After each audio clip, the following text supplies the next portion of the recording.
समय था लंका युद्ध से ठीक पहले का। समुद्र किनारे खड़े भगवान राम का मन अधीर था। सीता माता लंका में कैद थीं और उनके पास पहुंचने का एक ही रास्ता था, समुद्र। राम ने विनम्रता से समुद्र देव से प्रार्थना की, हे सागर देव, हमें मार्ग दीजिए ताकि हम रावण का अंत कर सकें। लेकिन समुद्र शांत रहा।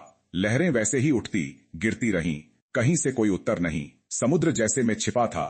3 दिन तक राम प्रतीक्षा करते रहे, लेकिन प्रत्युत्तर नहीं आया। धीरे धीरे उनका धैर्य टूटने लगा। शांत, कोमल और विनम्र दिखने वाले मर्यादा पुरुषोत्तम राम के भीतर एक अग्नि भड़कने लगी, धर्म की अग्नि, व्यथा की अग्नि और न्याय की अग्नि। उन्होंने धनुष उठाया, नरकास्त्र की ओर हाथ बढ़ाया और ऊंची आवाज में बोले, यदि समुद्र मार्ग नहीं देगा तो मैं इसे सुखा दूंगा।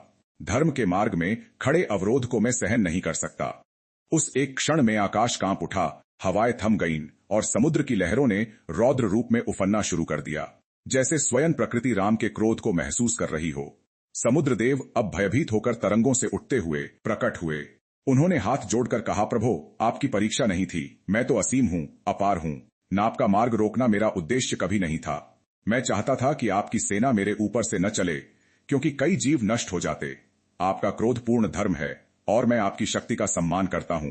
फिर उन्होंने विनम्रता से मार्ग बताया, मेरे भीतर नली रूप में एक स्थान है, वहीं से नल और नील द्वारा बनाया गया पुल टिकेगा। उस मार्ग पर मैं स्वयं स्थिर रहूंगा।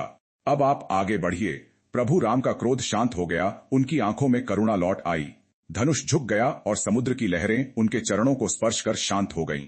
वह क्षण दिल को छू लेने वाला इसलिए था क्योंकि राम ने दिखाया कि क्रोध भी धर्म के लिए हो तो वह विनाश नहीं, समाधान बनकर लौटता है।